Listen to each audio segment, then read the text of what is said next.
that's it. I think I'm going to get right along with the show. We have an incredible lineup of people doing stand-up comedy for the very first time. So you're going to be an amazing audience. You're going to just like cheer and whoop and laugh your ass off and all that stuff. So please, I don't know, I have this big heavy clipboard. Go wild and crazy. Your first act. Please give it up for Carl.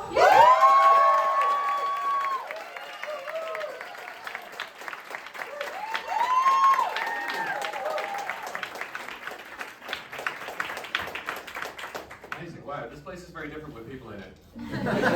Sometimes smells a bit worse. It's been a warm day. Yeah, so, oh man, there's a lot of horrible stuff going on in the world right now.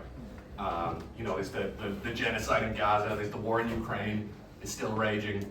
And like, I look at the news and I just think, like, how can I make this about me? You know, I'm from Ireland and we have like a long history of colonial oppression, but I feel like I was just born like a bit too late to really be able to milk it. There's this incredible outpouring of goodwill and charity all over the world right now. And it's kind of like, you know, can I have some of that, please? Would it aid, please? I've got friends from like India and from South America, and I'll be talking to them about like, yeah, woo, South America. About like the very real impact that like, you know, post-colonialism still has on their lives today. And yeah, sure, you know, Ireland still has a bit of a post-colonial hangover, but it's old news, you know. It's not sexy anymore. And I just feel left out, you know. I got the colonialism FOMO. the Colomo? But no, I get it. It's very different. It's different. I'm a white guy. I'm a native English speaker. I stride confidently through this world that was built for me. You know. I've got this bubble. I signed up to do the first set in stand-up shows. I've got this bubble of privilege around me. You know what I mean? And I'm like, I get it. You know, at first glance, I absolutely look like a colonizer, you know.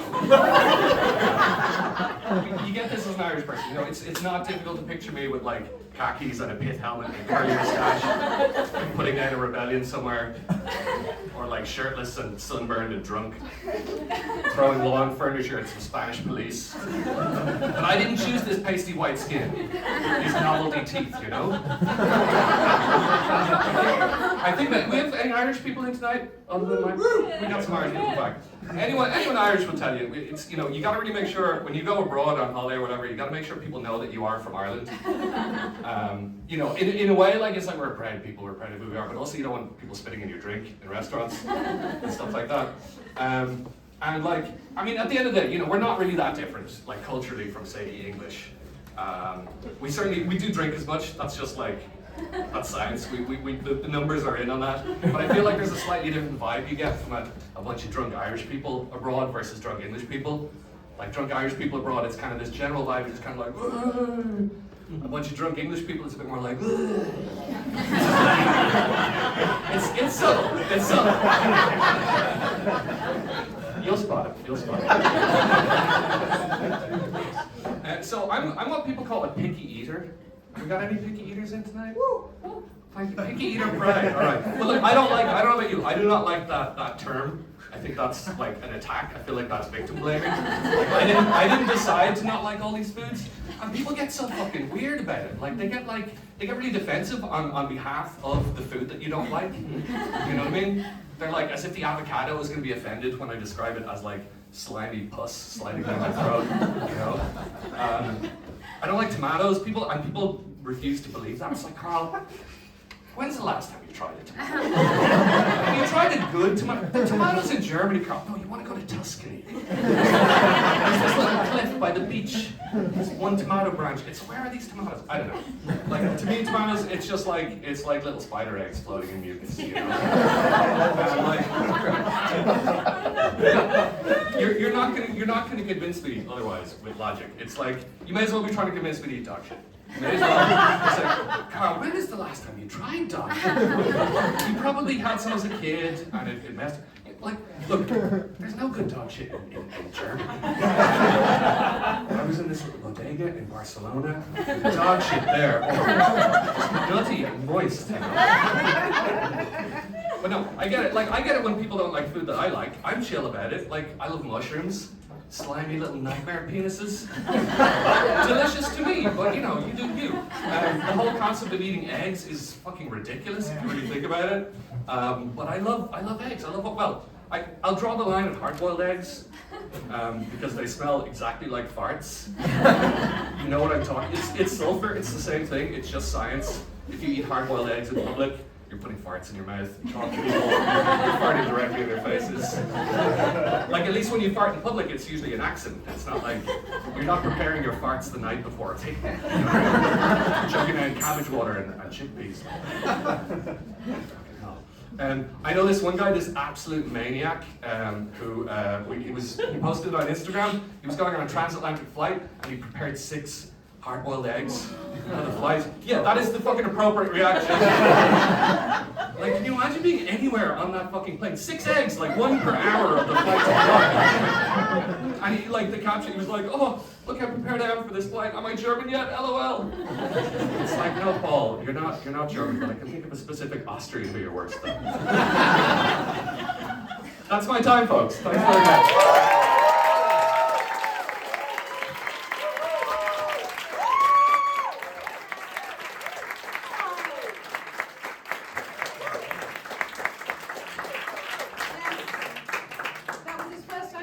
Doing stand-up comedy. How about that?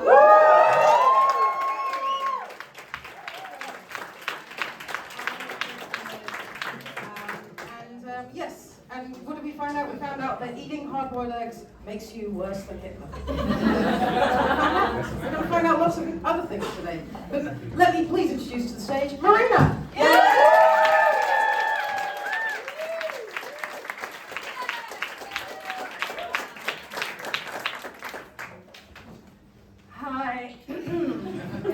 My name is Marina. I'm known for my amazing smile. And guess what? It's fake. And even I did not know this until I was 37 and started therapy for the 3rd time. So since that, I tried to smile less, and it's not easy. Such a strong habit to please people.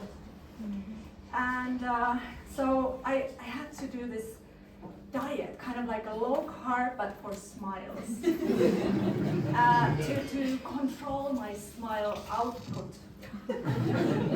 And the side effects were people constantly telling me to relax and asking why I look so constipated. But in reality, I was actually feeling so much better. And the good thing about this is that now I don't need to buy all those anti-aging creams. They're really expensive. Smiling was so bad for my skin. And when you think of it, actually smoking is very healthy. So I love Berlin. And moving here was so amazing because I finally found a place where I can be myself. I don't need to be hiding in closets anymore. And then quite quickly I noticed I have this eternal misfit monster in me. Because during my first year, this monster made me to go and get a hunting license. Hunting license in a city full of vegans. How am I now gonna make friends? So now I'm back in this hiding mode, constantly scanning my environment. To whom can I tell what? And you know, sometimes I see those hunting people from the hunting scene and we can exchange information. And then I need to lie to my dear friends when they are wondering why I visit back home in Finland in November. Which is like the worst time to go there, but little do they know it's the hunting season. So, yeah. And then another thing is like, you know, when you show your pictures from your phone and you're afraid of showing your nudes accidentally. For me, this means when I'm showing my nudes to my Berlin friends, I need to be really careful not to show pictures of me skinning a rabbit.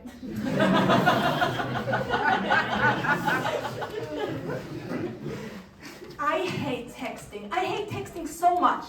And when you combine this with dating apps, it's a fucking disaster. Yes, I'm still single. With my hunting license. So once I had this nice coffee date with this nice guy, and he followed up the next day and was like, he wanted to meet again, but at my place. And I was like, that's a little bit rude now, because I tried to express how I'm looking for something serious. And yeah, let's like move slowly. And then, yeah, we could have easily ghosted each other. But for some reason, we wanted to still talk, and we met for a coffee, not at my place. And after 45 minutes, when we had this like grown-up children conversation, like two people in Berlin, after 45 minutes, he finally told me that, yeah, you told me you want to have a one-night stand. And I was like, what the fuck? No, that's such a bullshit. I never wrote that. And I took my phone out to prove him that he was wrong. And there it was. I had missed the word not. So instead of spelling, I really do not like one-night stands, I have written to this mister, I really do like one-night stands. And in my lazy hours, I had copy-pasted this message to a couple of other people. No. And that was my time.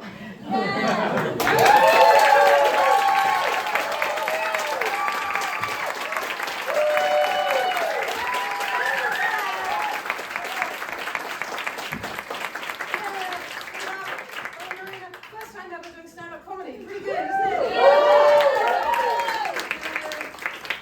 I believe that jacket she made herself from a unicorn that she slaughtered.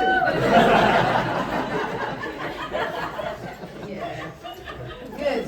Okay, ladies and gentlemen, please go wild and crazy for Sonia.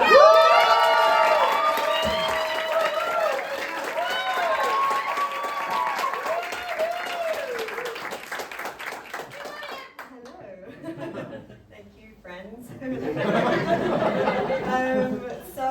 I'm Sonia. Hi.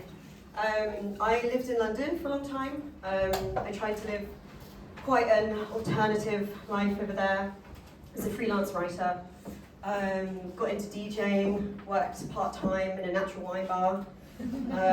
All of the classics. I had a mullet, and I read capitalist realism. I didn't actually read that, but I read around it. And then I moved to Berlin and got a job in finance. Not pure finance, I got a job in finance tech, finance technology, fintech. For those of us in the industry. No. No, it's always just me.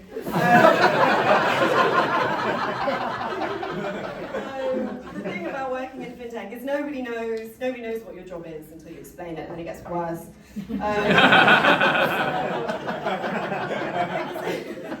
Because I think you don't know what it is, it sounds like other things, all of which are better. It sounds like it could be making fin suits for humans for our inevitable return to the sea.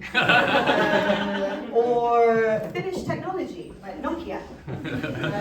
Santa's Bluetooth. Anyway, so... but no, so the point is, I have this job, and I got it in Berlin. I basically moved from London to Berlin to sell out here, which is completely the wrong way around. They should have sold out in London. That would have been way more useful, to be honest. In London, I don't even think it would be called selling out. I think it would just be getting a job. But yeah, and I think where was this cushy fintech job in London when I lived in a house that was covered in mushrooms. Not the good kind. And we had a rat that lived under the bath. That would gnaw its way out slowly and loudly every night. Anyway, but I think the most difficult thing for me to admit and sort of come to terms with is I actually really like my job. I actually like it. And I like my colleagues. I like the free lunch that I get every day. There's this one vegan meatball dish called Celine Dijon. It's delicious. There are other benefits to selling out. I recently upgraded my Netflix subscription from 1 to 2 screens. I can buy my cat, Gary, organic chicken hoops, as she deserves. I have Vault Plus.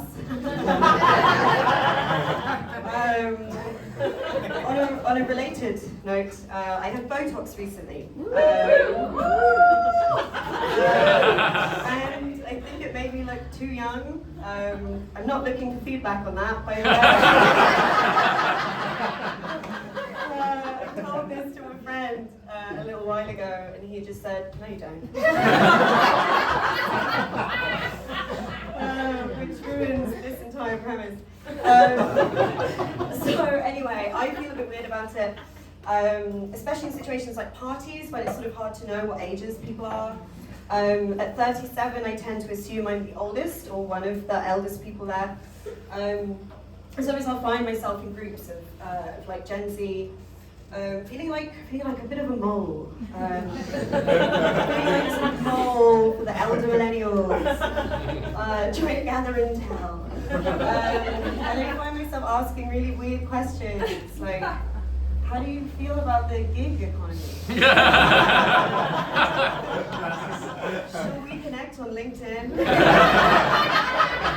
It's the only one I am. What drugs are you taking? Got any? I'm kidding, they don't have any drugs. And I wonder to myself, am I a creep? Am I being kind of creepy? And the other thing that I realised is that I actually don't. I'm really bad at telling people's ages. I've no idea. I think anywhere from 25, 45 plus, like I wouldn't really know. So there's a very high probability that I've just been hanging out with people my own age this entire time.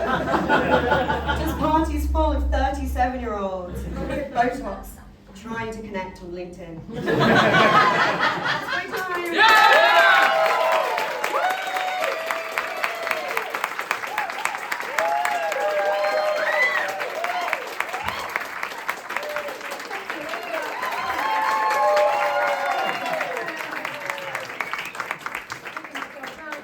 First time ever doing stand-up, pretty good. I actually had reverse Botox. I'm 25.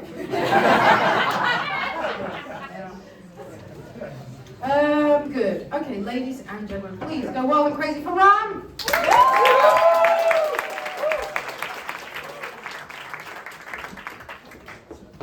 Hello. Lot of funny people. Hi, I'm Ram. I'm from India. By the way, on a side note, I want to let you in on a secret. If you're wondering where to find good Indian food in Berlin, trust me, even we don't know. So, we're still looking, you know. So, yeah, so this is not my first time doing comedy. I've done open mics before. That's until I got a therapy spot. Now I just do therapy. So, and then I joined the course. And anyway, so early this year, I broke up with my Indian therapist. So, yeah, so the thing was, she said I'm a hardcore people pleaser. And I wasn't very pleased with it. I had to prove a point, and I ghosted her. So, to be honest, the real reason I didn't want to meet with my Indian therapist anymore was she was really, really close to convincing that the solution to all my problems is marrying the girl my parents found for me. So I said, no, that's not how it's going to happen, right? And talking about my parents, I really love my parents. And when it comes to my mom, her languages of love are either touch and words of affirmation. So I remember the first time I told her I want to do comedy, her immediate question was, why? And it's reasonable, right? Why? So I said, okay, hey, I have free time, I want to do something social, where I'm interacting with people, serving people somehow. And she's like, Ram, have you ever considered voluntary work? And I was like, Mom, I'm kind of trying to do something in comedy similar, I'm trying to go on stage, trying to be funny, making people laugh, serving people. She's like, Ram, I know you since you were here. I know what you're good at and what you're not. I was like, what the fuck, Mom? And you asked me, why do I need therapy? So, of course, I always preferred her other language of love, that was touch. So, when I was a kid, I always used to think that my mom could be great playing tennis because it doesn't matter whether it was forehand or backhand. She made real good contact. And I learned the lesson all the time. But my favorite part was the consoling, and she always used to come to me later, give me a warm hug, hold my face, and say, Ram, Mama loves you, right? And all of those were meant for your dad. It was always very comforting. So, but my dad has always been clear with his language of love, words of affirmation. As a kid, he always encouraged me. But that is until the point when I start contradicting his worldviews. And at that point, he started thinking that maybe I should have worn a condom that night.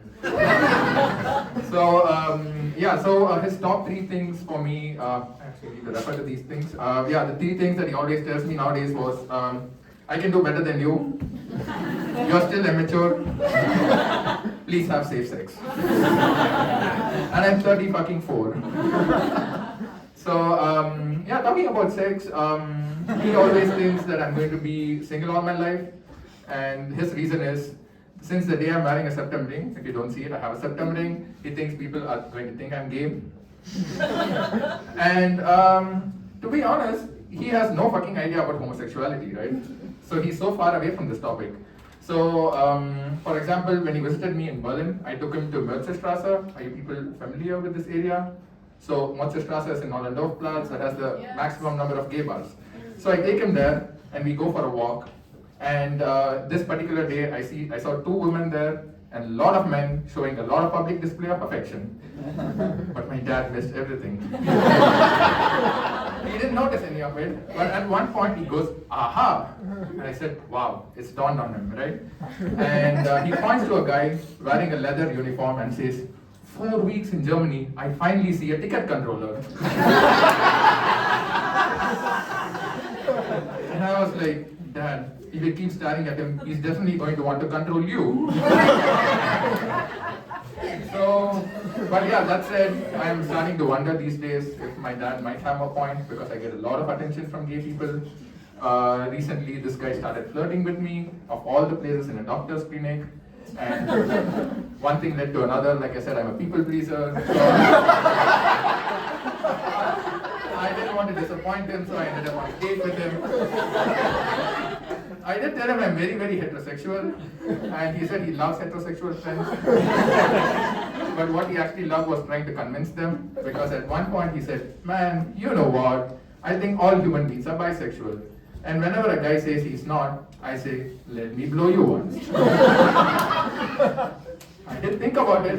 I said, there is a pre-homosexuality test and maybe a really good blowjob. I don't know. Maybe I'm going to write him after the show.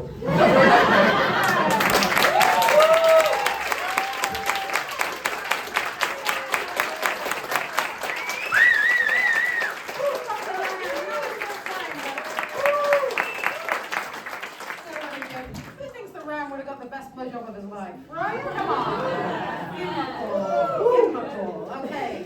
Ladies and gentlemen, please go wild and crazy for Svenja!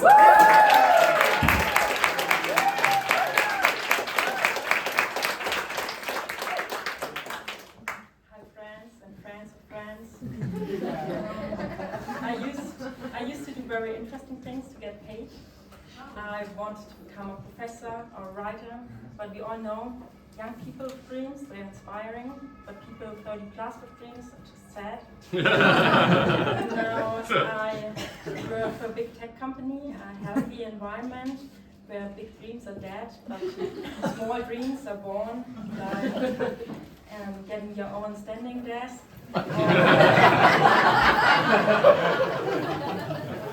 Those feeling.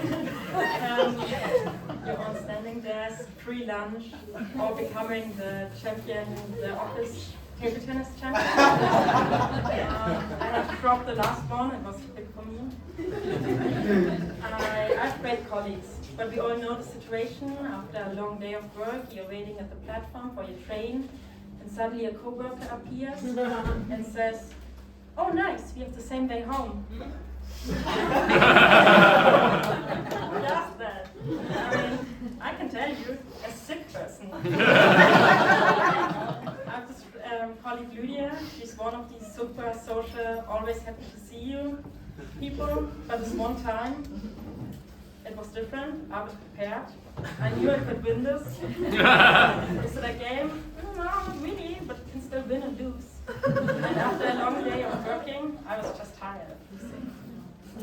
So just after we sat down, I asked, "So Lydia, what's your childhood trauma?"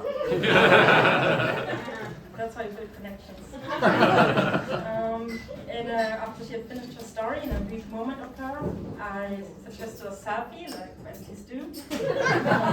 Swept away by emotions, I asked her if she could imagine to become the godmother of my unplanned child. Dropping all personal boundaries, that's how you do it. And she did look bewildered. When she was about to get off the train, I invited her to a date night with me and my partner. She didn't say yes, I don't know why. What I do know is he's gonna be the one hiding at the platform.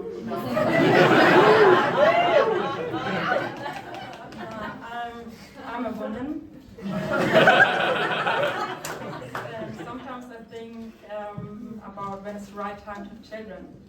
I asked my mom about it, and what she said was, "You know, there will be a time when you will feel like you've experienced everything and there's no fear of missing out anymore, and you're a bit tired of your life as it is."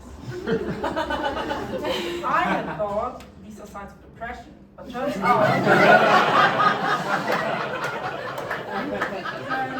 this is how you feel when you're ready for children. By taking antidepressants, if you can just have sex, unprotected sex. I don't know, I'm not sure if I'm ready to become a mom. I have hobbies. Do you know any mothers with young children who have hobbies? I asked a female friend about it. She said, "My kid is my hobby now." I don't know. I'm pretty sure hobby is nothing you have to do until the end of your life, just because you want to try it once. It's like buying rollerblades and bam, from now on going outdoors, always in rollerblades. Going to the office in rollerblades. Into the shower, rollerblades. It also affects your social life. Being invited to a party on a Friday evening and social event on a Friday night, that's only someone a rollerblade-free person could think of. Does nobody get anymore how exhausting it is to be in rollerblades all week? Also planning vacation with your friends, sure, but only if it's a rollerblade-friendly place. I don't know. This is not a hobby. This is a problem.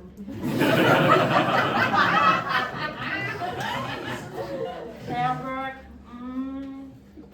On the other hand, I can imagine myself being the coach of my daughter's soccer team, or playing Lego with my kids, or scaring them to death by pushing them down super scary ski slopes.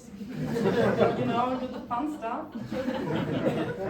So I might not be ready to be a mom, but I guess I'm totally ready to be a great dad.